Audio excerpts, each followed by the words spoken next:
You know, I find that when I follow Him and I'm true to Him, it'll be okay. Do you know that? It'll all be all right. Whatever we're dealing with, it's going to be all right. Because if God's in control of the circumstance, it'll be all right. I believe it with all my heart. I'll tell you who the pretty girls are up here with me that I'm so blessed to have. The pretty blonde that's back here playing with the equipment is my sweet wife. And she's doing an awful fine job, I think. I'm proud of her. She's a looper. Her name is Cheryl.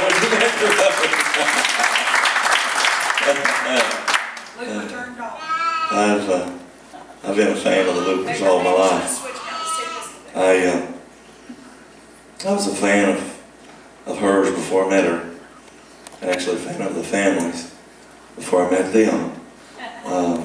I was just a kid, little kid, and my mama loved good gospel music up in Ohio. And she had an album that she had ordered from a little jewelry store in Franklin that sold gospel music, and we had heard, I think it was Moon Mullins playing them up there, the Looper Trio, and she ordered the album and had it, and had that song, On the Other Side of Jordan, and that was Mama's favorite song, and she would play that and she would go pray. Did anybody ever know anybody like that? And then play an album and go and pray.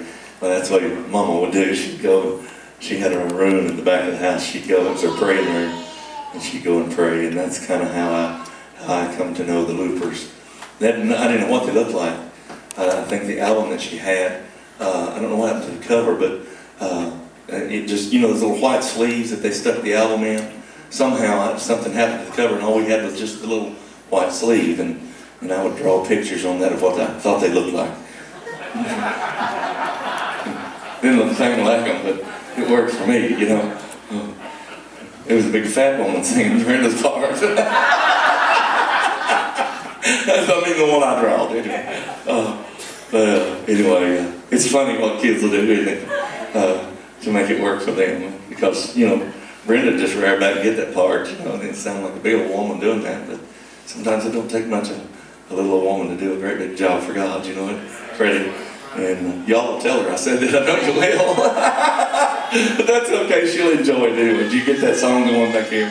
I want her to sing this song, I just love it. It says, I claim the blood. The pretty girl in the middle, while they're back here discussing whether it work or not, is our sweet daughter. And she's part Looper too, I tell you. We're so proud of her. She come bouncing into our world.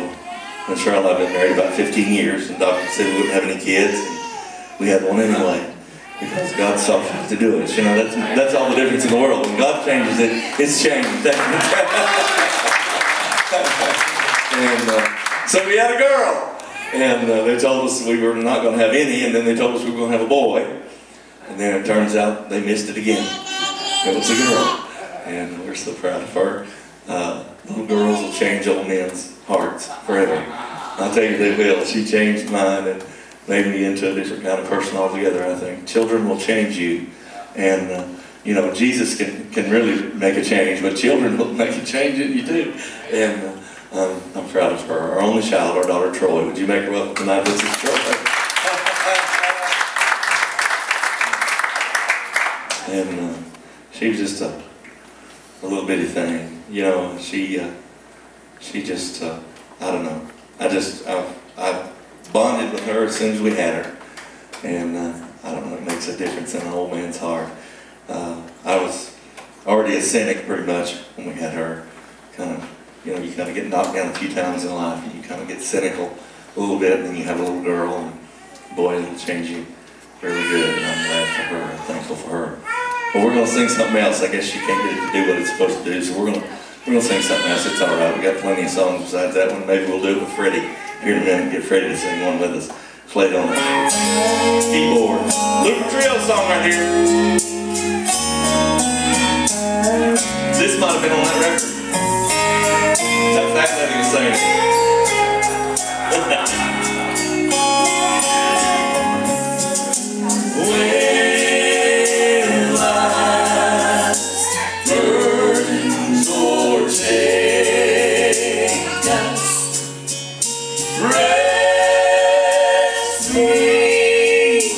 cannot afford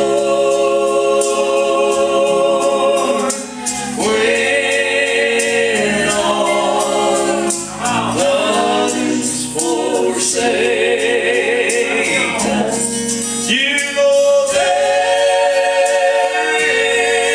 is strength in the Lord.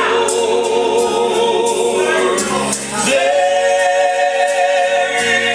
is strength beyond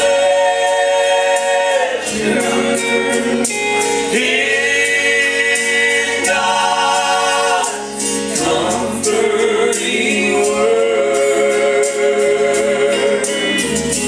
Seek His storehouse of treasure. You know there is strength in the Lord. How do you believe that tonight, that there's strength for whatever you need? Hallelujah.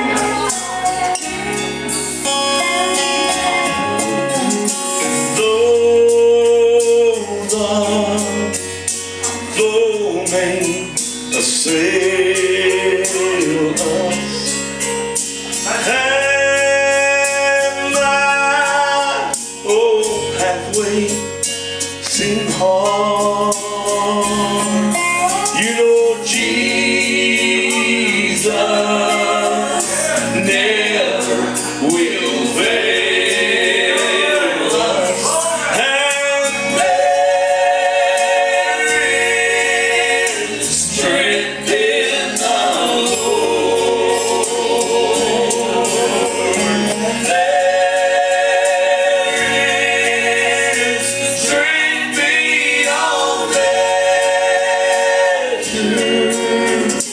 in God's comforting word. Seek His storehouse of treasure. You know there is strength in the Lord. Said there is strength in the Lord.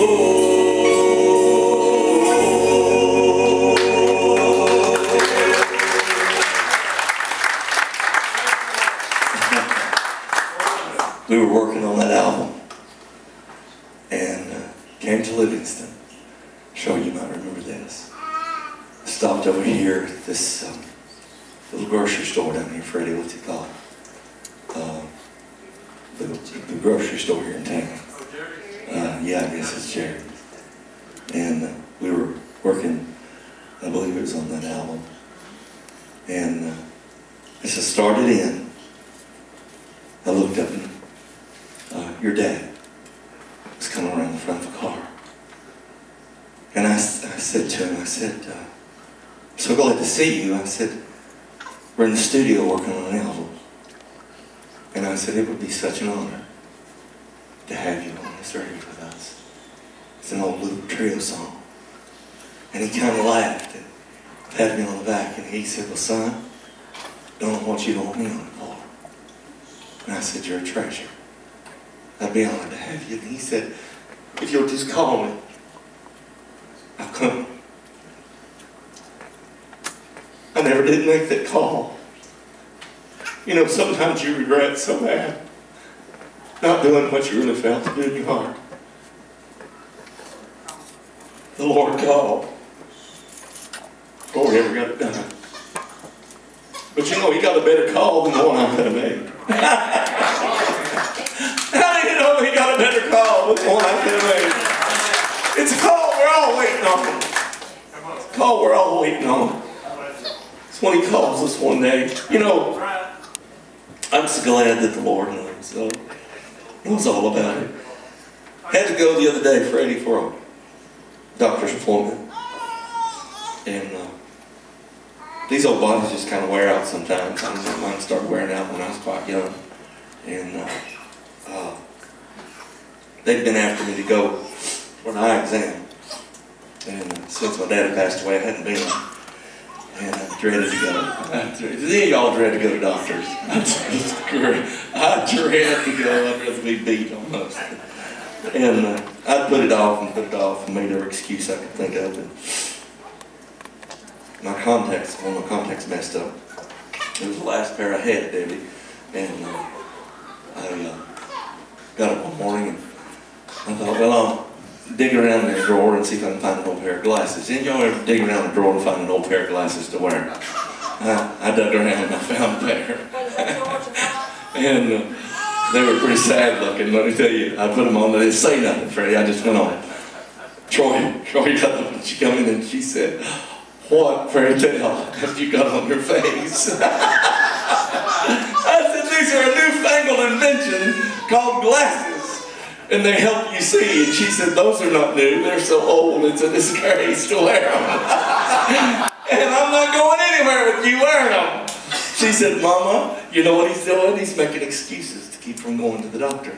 She said, "Let's go to work and find him a doctor down in Franklin."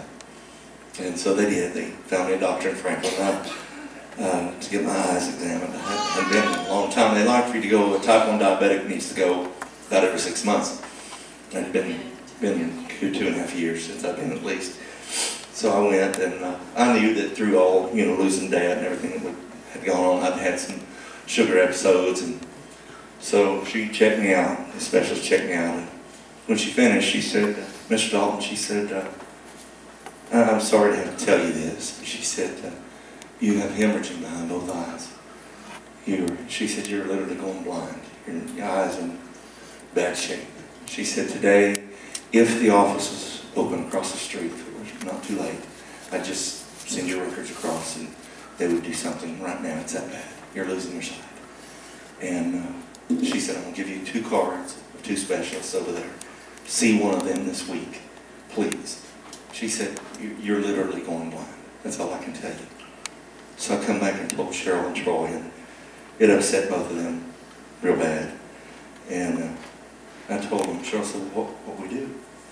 And I said, "Well, Cheryl, the same Lord is sitting on the throne, has been sitting there for a long time. And he knows I'm down here, and he knows what's going on with me. And he's going to see us through this, whatever it is. He'll see us through it." How many know God will see you through whatever it is? And I went 2 days later to see another specialist there in Franklin. And he said, "Mr. Dalton, I'm sorry about your eyes. We have your chart here." And he said, "But eyes are what we do." And he said, "We'll get you taken care of. We'll get the hemorrhaging stopped, and it'll be okay. It'll be okay." He said, "Let me encourage you. It'll be all right." He said, "But first thing we do when a new patient comes in is we do a thorough eye exam." And he said, "I've already looked at your chart. I see what your problems are." But he said, the first thing, he said, "I've got my buddy down from Vanderbilt." So he said, he's the best. He is the best when it comes to eye surgery. And so he said, "Just so you'll know that." I said, "All right." So they dilated my eyes, and he examined me. And Freddie, he came around and he picked up my chart, and he kind of tapped it on his hand. And he looked at me and he said, "Mr. Dalton," he said, "this is inconclusive. When I look at your chart and what I'm finding, it is not the same thing." And he said, "Is it all right if maybe your eyes aren't dilated enough that I can see?" He said, "Okay, if I check your eyes again?" And I said, "Sure. Check them again." Hallelujah. But see, somebody else had already checked them.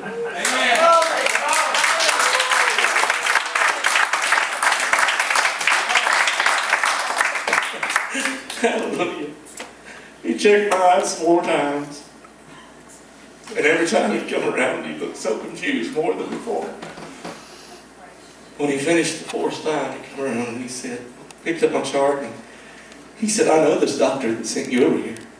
She's a good doctor." And he said, "I know you're trying to figure out which one of these doctors is a quack. But," he said, "something has just happened to your eyes in the last 2 days. He said, it's to the degree, he said, here's what's so baffling.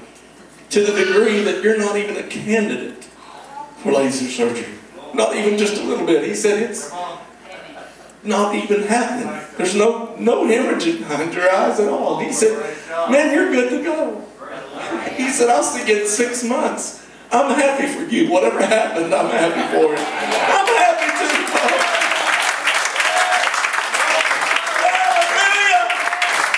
You can have broken pieces, folks. There can be people tell you there's no hope, but I've got news for you tonight. I know a man that there's hope. There's hope through Jesus Christ. Whatever you're dealing with, He knows all about it.